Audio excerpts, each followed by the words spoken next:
Namo tassa bhagavato arahato samma sambuddhassa. Namo tassa bhagavato arahato samma sambuddhassa. Namo tassa bhagavato arahato samma sambuddhassa. Ye cakko samadakate dhamme dhamma nuwatinno te jana parame santi maju deyang sudutarang ti.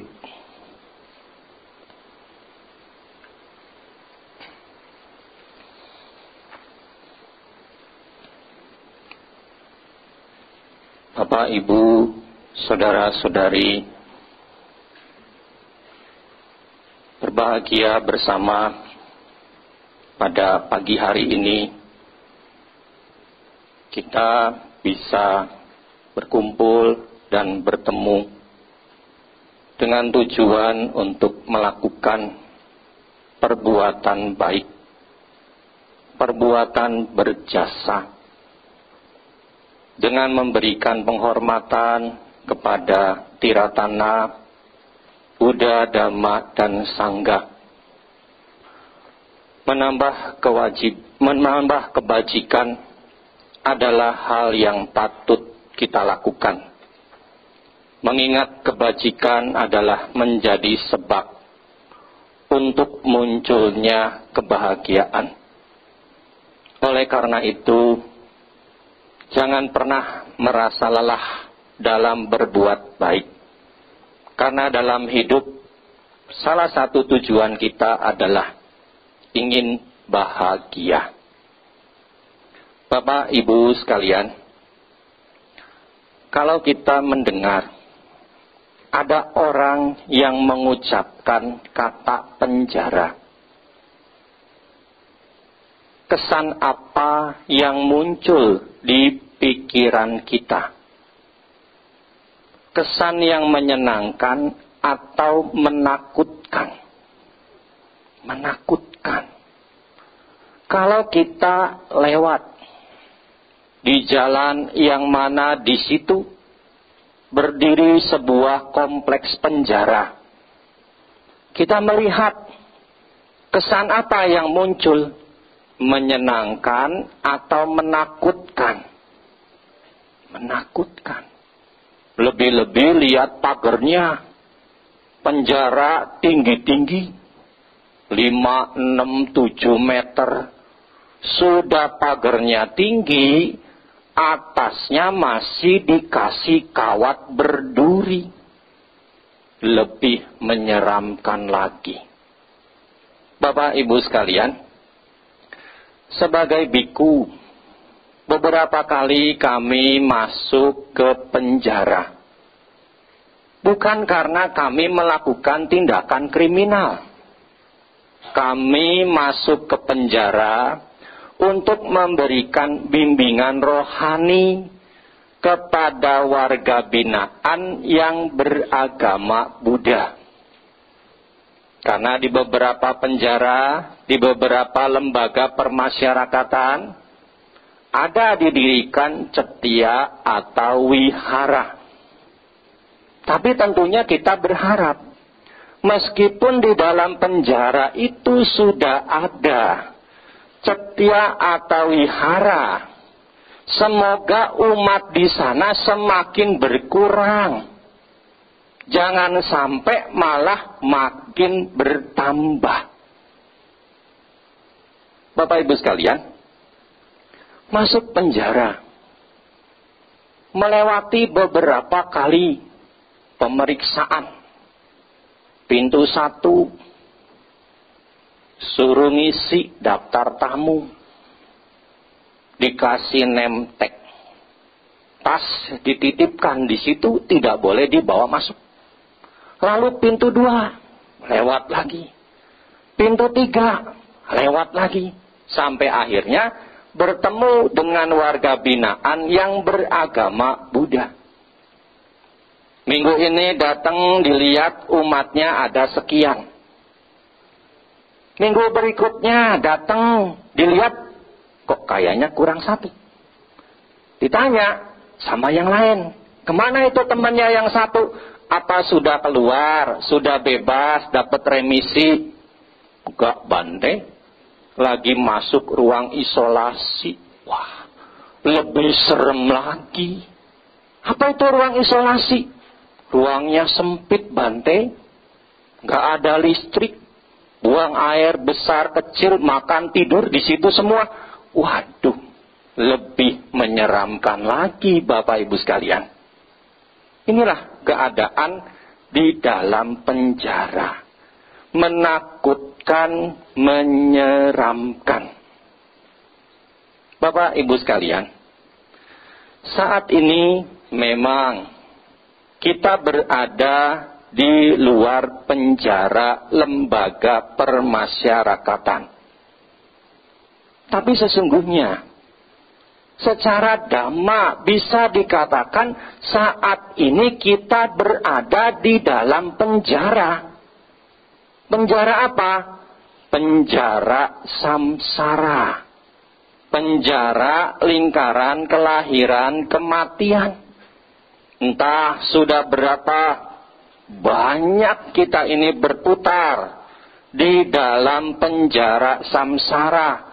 Lahir, tua, sakit, mati, lahir, tua, sakit, mati. Nanti jadi manusia, mungkin ke neraka, mungkin ke alam petak, mungkin ke alam binatang, mungkin ke alam asura, mungkin ke alam dewa. Berputar terus. Kenapa? Karena kita masih melakukan tindakan yang didasari oleh niat. Kita masih melakukan karma yang terus-menerus. Kita harus memutus tindakan tersebut, Bapak Ibu sekalian, agar kita bisa bebas, bisa keluar dari penjara samsara. Inilah yang diajarkan oleh Sang Buddha. Ajaran yang menuntun kita keluar dari samsara. Bapak Ibu sekalian, samsara di samping diistilahkan dengan penjara, samsara juga di dalam beberapa buku ditulis dengan istilah lautan, dengan istilah samudra. Makanya kita mungkin sering mendengar ada istilah lautan samsara, ada istilah samudra samsara. Bapak Ibu sekalian, yang ada pada kitab suci Majjhima Nikaya, Sang Buddha mengumpamakan bahwa orang yang turun berada di laut, di samudra, itu ada 4 bahaya yang mengancam. Bahaya apa? 1, di laut ada ombak, di laut ada gelombang. Ketika ombak besar, dia menghempas apapun yang ada. Ketika ombak besar, dia bisa membuat karam, bahkan sebuah kapal yang besar. Sangat bahaya. Seperti saat ini, musim seperti ini. Sebentar hujan dengan deras, sebentar hujan disertai dengan angin kencang dan petir. Makanya kalau kita menyimak beberapa media, ada beberapa pelabuhan penyeberangan yang ditutup, mengingat ombaknya besar. Ada yang sampai 2 meter tingginya, ada yang 3 meter, 4 meter, 5 meter, ada yang 7 sampai 9 meter, bahkan lebih dari itu. Ombak besar menghempas apapun yang ada. Bapak Ibu sekalian, di dalam diri kita juga ada ombak, ada gelombang yang setiap saat bisa menghempas kita ke dalam penderitaan. Ombak adalah simbol dari kemarahan. Bapak Ibu sekalian, masihkah ada kemarahan di dalam diri kita? Masih Bante. Ya. Masih ada kemarahan di dalam diri kita. Kadang-kadang kita marah tanpa sebab. Kadang-kadang kita marah ada sebab. Bapak Ibu sekalian, seringkali ketika kita tidak suka dengan orang lain, amarah muncul di dalam diri kita. Ketika amarah muncul, kata-kata tidak terkendali. Dari mulut ini keluar sumpah, serapah, caci maki. Bahkan semua isi kebun binatang keluar dari mulut kita. Jangankan ketemu orangnya, begitu dengar namanya aja sudah enggak enak. Amarahnya muncul. Kalaupun sampai ketemu dengan orangnya, seandainya di satu jalan, mau papasan, dari jauh udah kelihatan orang yang tidak disukai. Kalau memang ada jalan lain, cepat-cepat menyingkir dari jalan tersebut. Tidak ingin ketemu. Kalaupun seandainya ketemu, tidak ada jalan lain, pasti melengus. Tidak mau bertatap muka, tidak mau bertatap mata. Kalaupun sampai ketemu muka, caci makinya muncul, amarahnya meledak. Kadang-kadang kalau saking marahnya Bapak Ibu sekalian, suka bikin janjian. Janji di mana? Awas kamu, saya tungguin di neraka. Sampai kayak begitu. Kenapa? Karena saking marahnya. Ya, jadi ngedet banget ya, janjian di neraka. Hebat itu. Nah Bapak Ibu sekalian, inilah gelombang. Simbol dari amarah yang masih ada di dalam diri kita. Yang ketika dia muncul, kita tidak mampu mengendalikan, ombak itu menghempas kita dalam penderitaan. Amarah menghempas kita dalam derita. Bahaya yang kedua, Bapak Ibu sekalian, adalah pusaran air. Sama seperti ombak, pusaran air juga bahaya. Bisa muncul tiba-tiba, menyeret apapun yang ada di dekatnya, masuk ke dalam lingkaran pusaran air tersebut. Ada kayu bisa terseret masuk, ada perahu bisa terseret masuk, ada orang lagi berenang juga bisa terseret masuk ke dalam pusaran air. Makanya kadang-kadang ketika mereka yang tenggelam karena masuk ke dalam arus pusaran air, mayatnya itu tidak ditemukan dalam keadaan mengambang, tapi menyangkut di dasar laut atau di dasar sungai.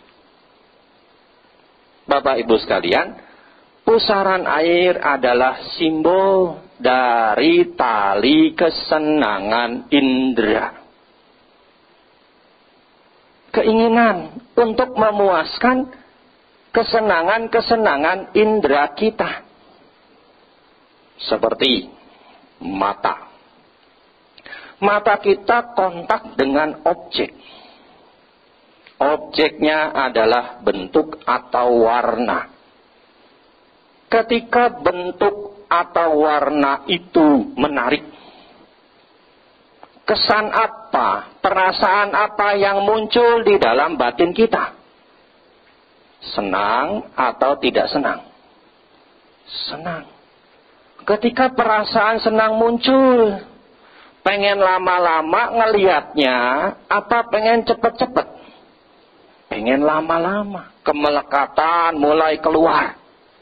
Ketika itu berlalu, mencari tidak? Mencari. Saat itu kita masuk ke dalam arus pusaran air derita. Terseret dalam nafsu keinginan indera. Telinga, Bapak Ibu sekalian, kontak dengan suara. Kalau lagi musim-musim orang pesta nikahan atau sunatan. Biasa kalau di kampung-kampung tuh 4 sisi semua speakernya kenceng-kenceng. Setel musik keras-keras. Ya. Mungkin ada lagu yang kita sukai. Meskipun itu terdengarnya lamat-lamat dari jauh. Tapi kita mendengar meskipun kecil. Lamat-lamat. Pasti kita minimal geleng-geleng kepala. Ya kan? Atau mungkin bergumam. Ikutin. Coba saja. Kalau Bapak Ibu sudah mendengar meskipun dari jauh. Sakitnya tuh di sini. Ikutin nggak? Pasti ngikutin. Jadi kayak seperti itu. Nah, ketika kita mencari, kita merasa senang. Mana ya lagunya kok habis? Pengen lagi. Kemelekatan sudah muncul. Kita terseret dalam arus kesenangan indera. Hidung kontak dengan bebauan. Kalau kita masuk seperti ruang tidak masalah. Tercium bau dupa. Kalau kita sudah terbiasa, kita bisa mengenali. Oh, ini bau dupa melati. Oh, ini bau dupa mawar. Oh, ini bau dupa cendana. Kita merasa menikmati itu. Kenapa? Karena sudah kontak, objeknya menyenangkan, kita ikut senang. Tidak ada mencari.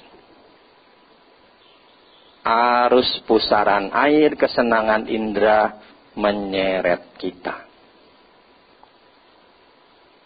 Lidah, Bapak Ibu sekalian, kontak dengan rasa. Mau yang mana? Rasa yang enak atau rasa yang tidak enak? Mau yang enak. Maknyus Bante. Pasti senang kan? Dengan rasa-rasa yang enak. Ketika lidah ini mengecap rasa yang enak, perasaan senang muncul, kesukaan muncul, ketagihan pun muncul. Kalau tidak ada mencari, kalau ada meskipun sudah dapat, pengen lagi. Ingat Bapak Ibu sekalian, dengan umur dan bintang yang sudah muncul kalau kita periksa darah. Ya, sudah dapat bintang berapa? Ya, ingat itu. Kenapa? Karena kalau tidak ada kontrol, tidak ada kendali, ada yang enak, ingat bintang. Lupa sama bintang, hati-hati. Ya. Dalam beberapa kasus, kadang-kadang saya suka mendengar. Ada umat kena stroke. Nanti umat yang lain pada cerita. Itu gara-gara makan daun singkong, Bante. Loh, daun singkong yang salah, apa orangnya yang salah? Ya, jadi kadang-kadang seperti itu toh. Kita sudah kena penyakit, kita nyalahin makanan yang kita makan. Kalau kita ada kendali, kita punya kontrol diri, meskipun itu kita suka, meskipun kita enak, kita ingat sama bintang kita punya kendali, tentu itu tidak akan terjadi. Ya, makanya hati-hati juga dengan arus pusaran air, kesenangan, rasa, kecapan, lidah. Tubuh kita, jasmani kita, kontak dengan sentuhan, dengan benda, dengan objek. Nah, pada saat kita menyentuh, pengennya yang kasar apa yang halus, yang kasar apa yang lembut. Ketika kita menyentuh yang lembut, kita senang, kita pengen lagi, kemelekatan muncul. Saat itulah arus kesenangan indera menyeret dalam keinginan, dalam penderitaan. Ini bahaya yang kedua. Yang ketiga, Bapak Ibu sekalian, adalah buaya. Di laut ada buaya. Beberapa waktu yang lalu saya pernah membaca di sebuah kolong jembatan di Pulau Sulawesi. Ada sungainya, bermuara ke laut. Di kolong jembatan itu, di bawah jembatan itu sering muncul buaya berkalung ban. Ya mungkin ada orang membuang ban ke sungai. Sampai akhirnya ban ini terseret ke laut. Nah, ban itu kan karet berat ya. Bisa jadi ketika dia terseret arus, posisinya seperti ini. Sehingga pada saat buaya berenang, ya kan kalau buaya berenang kan kaki depannya kan mengayuh. Dan setelah dia melaju, dia akan membuat tutupan kaki depannya itu. Dan pas mungkin masuk. Sering muncul. Dan tidak ada seorang pun yang berani melepas ban tersebut. Di beberapa daerah juga kita membaca, menyimak berita. Ada konflik manusia dengan buaya. Ketika pergi ke sungai, tahu-tahu tidak kembali.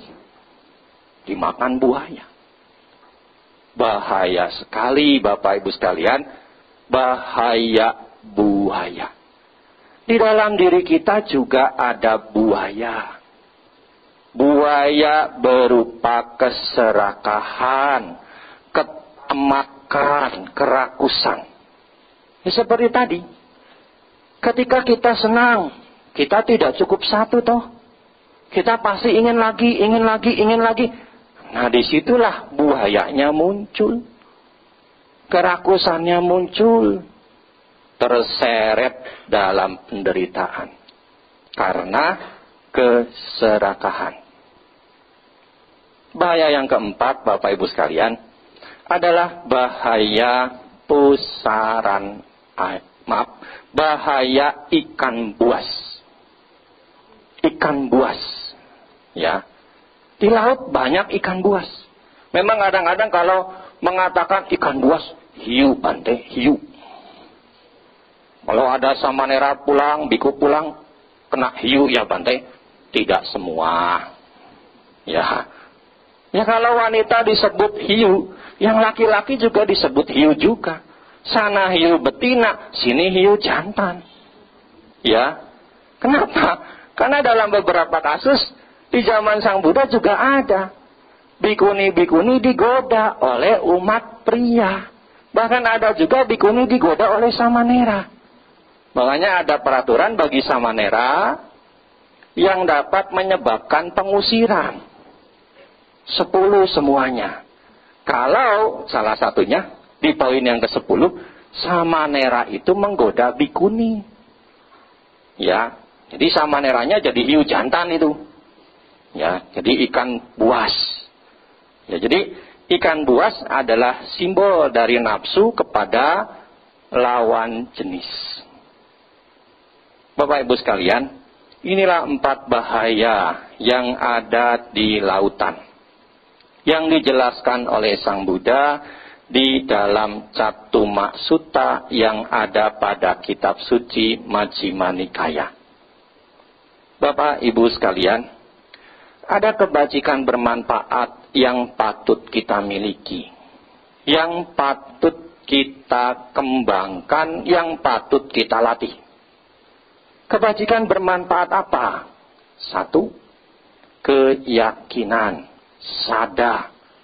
Sebagai umat Buddha, kita yakin kepada Buddha Dhamma Sangha. Keyakinan kita kepada Buddha Dhamma adalah keyakinan yang didasari oleh adanya pandangan benar. Kita mengerti Buddha adalah orang yang telah mencapai penerangan sempurna. Dhamma adalah ajaran yang telah dibabarkan dengan sempurna oleh beliau. Adalah murid-murid Sang Buddha yang telah mencapai kesucian, dan yang sedang berjuang untuk mencapai kesucian.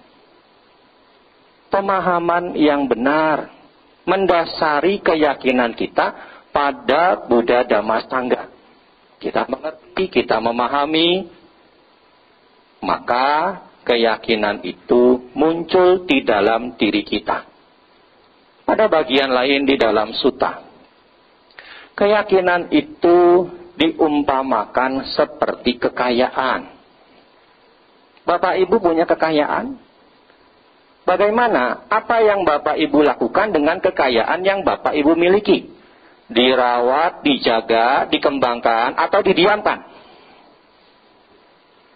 Demikian juga keyakinan. Harus dirawat, dijaga, dikembangkan. Sama seperti kekayaan yang juga nanti akan diwariskan kepada putra-putrinya. Keyakinan juga hendaknya demikian. Diwariskan juga kepada putra-putrinya. Ini kebajikan bermanfaat pertama. Yang kedua, kebajikan bermanfaat berupa sila. Sebagai umat awam perumah tangga, Bapak Ibu sehari-hari melatih 5 Pancasila Buddhis.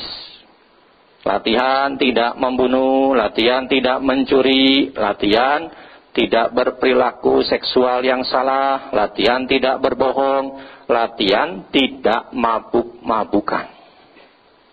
Ini juga sama. Dalam sutta yang lain, sila ini juga sama seperti kekayaan yang harus dirawat, dijaga, dikembangkan. Maka jangan cuma melatih 5 sila saja. Kalau bisa ditingkatkan, dikembangkan jadi 8. Ya, bulan depan kan sudah masa SPD, sudah masa Wesakan. Ada himbauan dari Sangga agar selama sebulan melatih puasa atas sila. Sebagai bentuk latihan. Mengembangkan sila yang dimiliki. Karena ini kebajikan bermanfaat. Yang ketiga, Bapak Ibu sekalian, kebajikan bermanfaat yang ketiga adalah hiri. Rasa malu untuk berbuat jahat. Milikilah rasa malu untuk berbuat jahat. Mikir, kalau mau berbuat jahat, malu Saya kan punya istri, punya anak. Masa kasih contoh yang jelek sama istri sama anak? Malu Saya kan umat Buddha. Masa berbuat jahat? Malu Saya kan pengurus di wihara. Ya, masa berbuat jahat? Malu Saya kan dihormati di lingkungan. Masa berbuat jahat?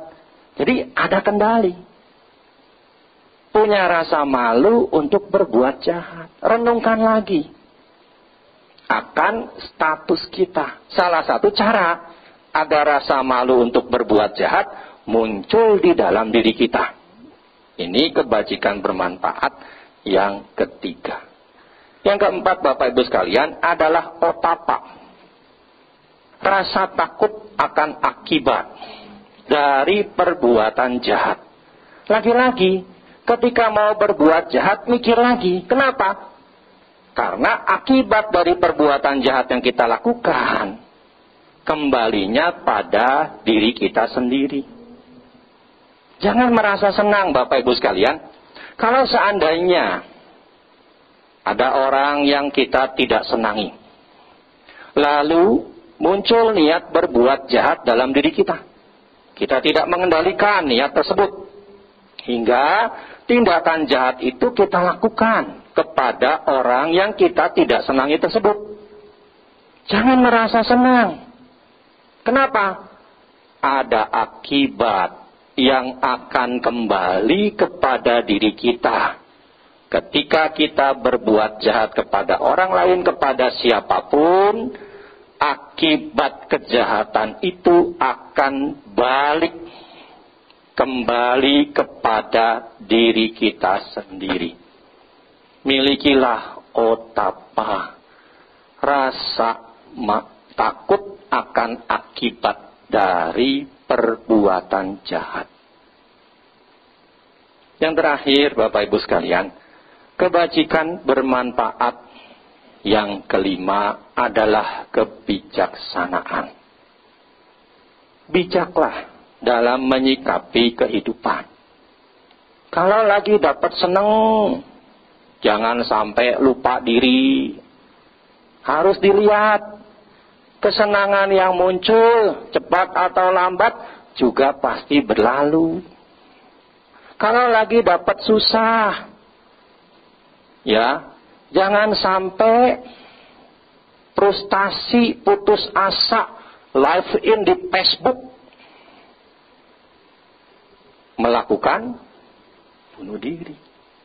Kita harus ingat, penderitaan yang kita alami, cepat ataupun lambat akan berlalu. Dan semenderita-menderitanya kita, masih banyak yang jauh lebih menderita daripada penderitaan yang kita alami. Makanya jangan putus asa ketika kita mendapat susah. Berbuat baik harus terus dilakukan. Saat mendapat senang, tetap berbuat baik agar kebahagiaannya itu tetap berjalan. Saat mendapat susah, juga tetap berbuat baik. Kenapa? Agar kebaikan baru yang dibuat mampu menetralisir keadaan susah. Setidaknya kebajikan itu menguatkan batin. Kita tidak merana. Kita tidak cepat putus asa. Kita tidak cepat frustasi. Belajar bijaksana menyikapi kehidupan. Inilah Bapak Ibu sekalian, 5 macam kebajikan bermanfaat yang patut kita miliki di dalam batin kita, di dalam diri kita, dan kebajikan ini patut kita kembangkan, kita tingkatkan terus. Bapak Ibu sekalian, sebagaimana tadi telah dikatakan, kita berada dalam laut samsara. Di dalam Udakupama Sutta yang ada pada kitab suci Anguttara Nikaya kelompok 7. Sang Buddha mengumpamakan bahwa kehidupan kita di alam manusia itu seperti berenang. Seperti orang yang sedang berenang. Bapak Ibu mungkin ada yang hobi berenang. Kalau saya tidak bisa berenang. Terus terang. Makanya kalau diajak pergi ke laut itu saya ngeri juga. Ya. Ngeri juga. Ya. Dulu lagi kecil sih kebelet pengen bisa berenang. Karena lagi kecil saya tuh SD, SMP, saya sering main di pinggir Kali Citarum. Jadi rumah itu diapit. Depan seberang jalan, tanggul, Citarum. Belakang rumah sawah, jalan irigasi. Tapi sampai hari ini saya nggak bisa berenang. Teman saya bilang, kalau kamu pengen bisa berenang, kamu harus makan udang kecil mentah-mentah hidup-hidup. Saya coba, tapi tidak berhasil. Mitos itu ternyata. Ya, jadi jangan ulangi kebodohan ini. Bapak Ibu sekalian, ada 7 perumpamaan bahwa hidup kita seperti berenang. Perenang pertama, dia turun ke air. Lalu dia menyelam. Setelah menyelam, dia nggak muncul-muncul lagi ke atas air. Kadang di antara kita ada yang seperti ini. Sudah memperoleh kelahiran sebagai manusia, tapi tidak digunakan dengan baik. Perilakunya sebagai manusia jelek. Sehari-hari yang dilakukan hanyalah perbuatan jahat. Sehari-hari yang dilakukan selalu melanggar sila. Ini ibarat orang yang berenang tenggelam. Ya, tenggelam di sini menandakan perbuatan jahat yang dia lakukan. Dan perbuatan jahat itu akan membuatnya semakin tenggelam. Tenggelam kemana? Ke alam yang menderita. Kejahatan yang dia lakukan bisa membawa dia ke neraka, ke alam peta, ke alam binatang, ke alam asura. Ini perenang pertama. Perenang yang kedua, Bapak Ibu sekalian, adalah perenang yang turun ke air, lalu menyelam. Setelah menyelam, dia muncul sebentar. Setelah itu menyelam lagi, tenggelam lagi. Ini sama seperti kita. Kadang kan di antara umat Buddha ada lama tidak ke wihara, tahu-tahu muncul ke wihara. Oh, dengar ceramah, ada kebajikan bermanfaat yang perlu dimiliki, dikembangkan, dilatih. Bagus. Tapi setelah itu dia lenyap lagi dari wihara. Ya, jadi setelah itu dia nggak muncul-muncul lagi ke wihara. Kan ada tahu umat Buddha mau wesak muncul, udah nggak wesak lenyap dari wihara. Nah itu, ini seperti perenang kedua, ya, seperti perenang kedua ini. Jadi lama tenggelam, muncul sebentar tenggelam lagi. Ya, jadi meskipun dia sudah tahu ada kebajikan-kebajikan yang perlu dimiliki, dilatih, dikembangkan, tapi setelah itu dia lupa lagi. Yang ketiga, Bapak Ibu sekalian, perenang ketiga adalah perenang yang turun ke air, menyelam, lalu dia muncul. Setelah muncul dia diam-diam aja di atas permukaan air, mengambang. Masih bisa kena 4 bahaya nggak? Masih bisa dihempas gelombang nggak? Masih bisa kena pusaran air nggak? Masih bisa dimakan ikan buas atau buaya nggak? Masih. Ya kan? Kalau dia hanya mengambang, diam-diam di atas air, bahaya masih ada. Bisa saja ketika angin kencang berhembus, ombak bergulung, dia terhempas. Bisa saja pusaran air muncul tiba-tiba di dekatnya, dia bisa terseret. Kan yang namanya orang kalau berenang ngambang, kan kakinya juga mengepak-ngepak ya. Ini kan bisa memancing buaya yang ada di bawah, ikan hiu yang ada di bawah, buat menyantap kaki yang sedang mengembak-embak tersebut. Bahaya masih ada. Ini sama seperti kita. Kadang-kadang kita tahu ada kebajikan bermanfaat yang perlu dikembangkan terus. Tapi kita sudah merasa cukup. Keyakinannya bagaimana? Harus ditingkatkan. Enggak, Bante, cukup segini aja. Silanya bagaimana? Harus ditingkatkan. Cukup segini aja dah, Bante. Kan harus merasa puas. Kiri otapanya bagaimana? Ya cukup segini, Bante, sudah. Kebijaksanaannya cukup segini.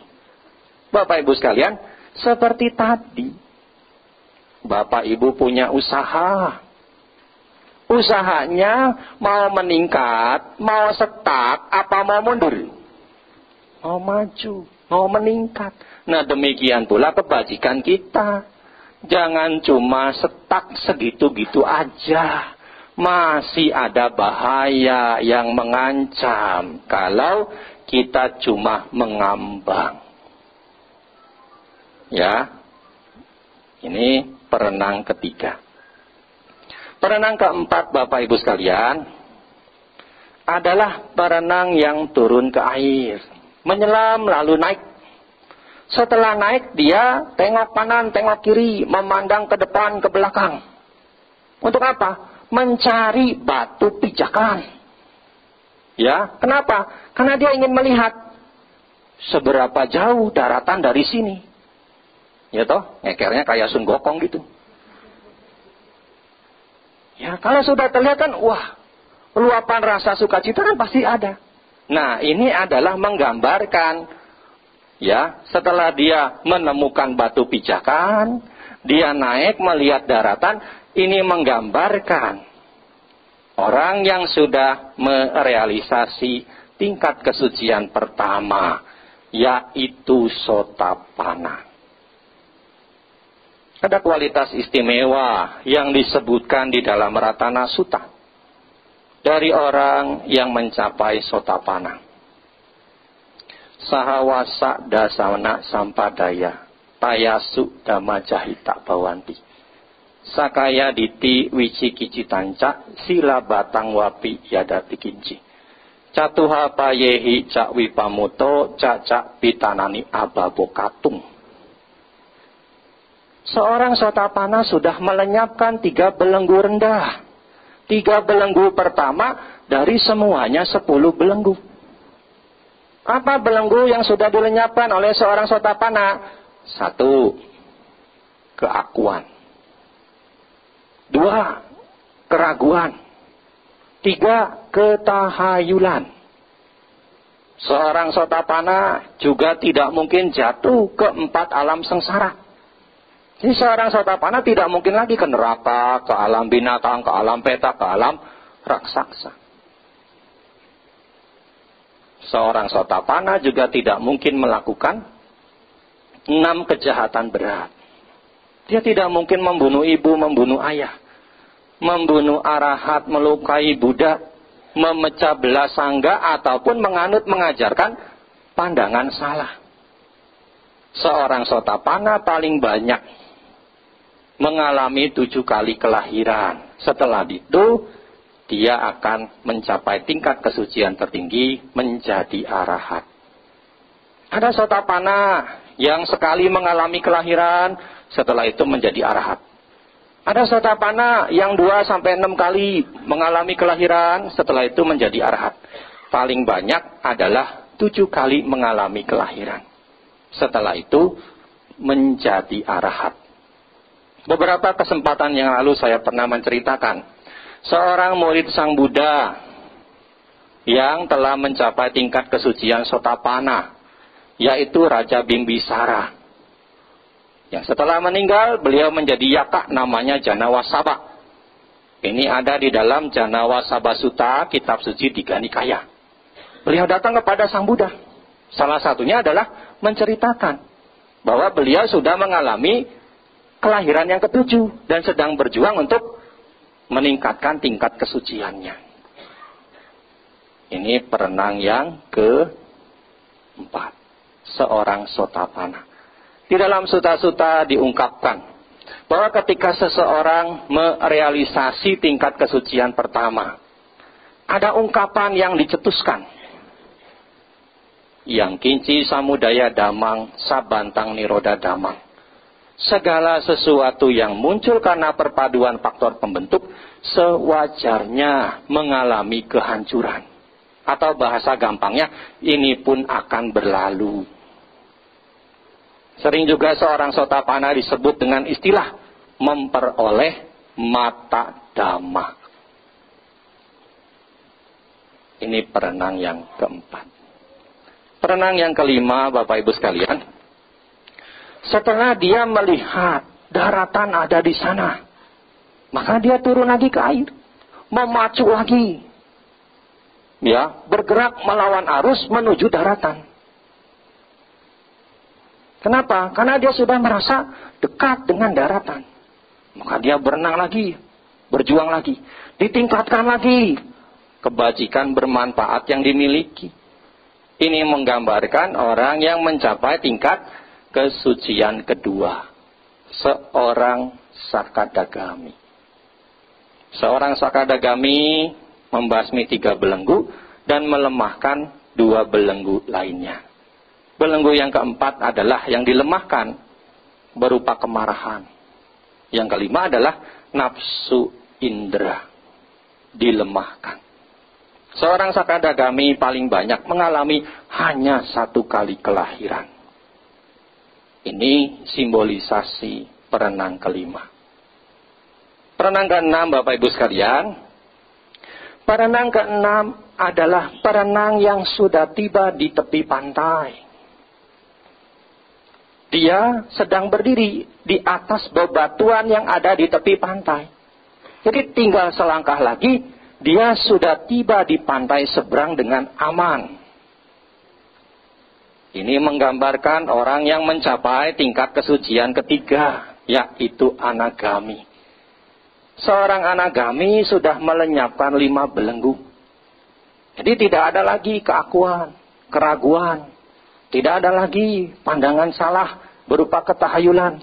Tidak ada lagi kemarahan, tidak ada lagi nafsu indera. Perenang yang ke-6.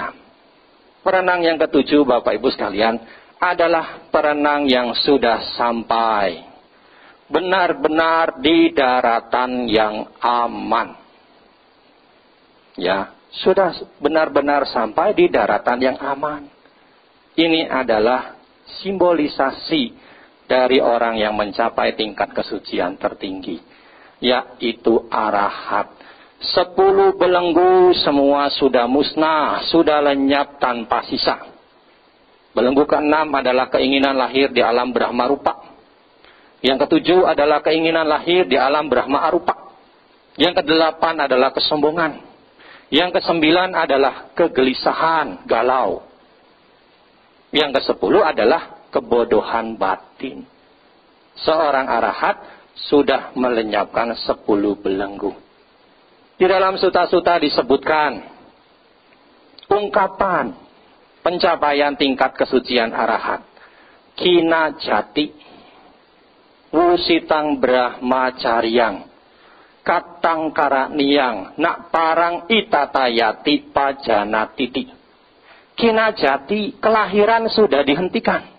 Jadi sudah bebas dari penjara samsara, sudah bebas dari lautan samsara. Wusitang brahmacaryang, kehidupan suci sudah ditempuh dengan sempurna. Ya. Kemudian katang karaniang, tidak ada lagi kewajiban yang perlu dilakukan.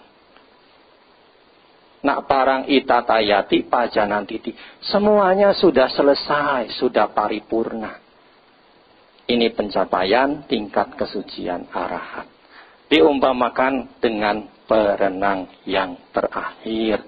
Yang ke-7, perenang yang sudah sampai di pantai seberang dengan aman.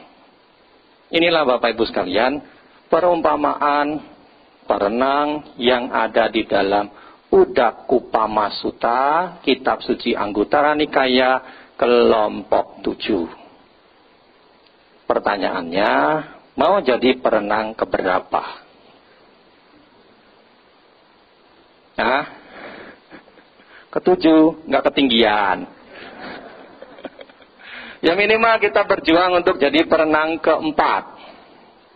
Ya, makanya mari tingkatkan terus kualitas kebajikan yang kita miliki. Kalaupun seandainya di kehidupan ini kita belum bisa mencapai kesucian, setidaknya dengan kebajikan itu yang semakin kita tingkatkan, semoga kebajikan itu mampu membuat kita mendapat titel HTBAM-DAS. Ada yang sudah tahu? Hoping to be born as manusa endai as sotapana. Berharap dengan kebajikan yang dibuat mampu membawa kita lahir kembali menjadi manusia dan bisa mencapai sotapana. Ya, Sang Buddha sudah menunjukkan di dalam Dhamma pada dikatakan ye cako samadakate dame dhammanuwatino te jana paramesanti majude yang sudutarang. Mereka yang hidup sesuai dengan Dhamma yang telah diterangkan dengan baik akan mencapai pantai seberang, menyeberangi alam kematian yang amat sukar untuk diseberangi. Jadi kita mampu menyeberangi lautan samsara dengan praktek Dhamma yang telah diterangkan dengan baik. Mari kita berjuang untuk mencapai kebebasan dari derita. Berjuang untuk bebas dari penjara samsara, bebas dari lautan samsara. Semoga apa yang disampaikan menambah wawasan, pengetahuan, keyakinan, juga dapat dipraktekkan dalam keseharian. Sekian, terima kasih atas perhatiannya. Sabe sata bawantus kitata, semoga semua makhluk hidup berbahagia. Sadhu, sadhu, sadhu.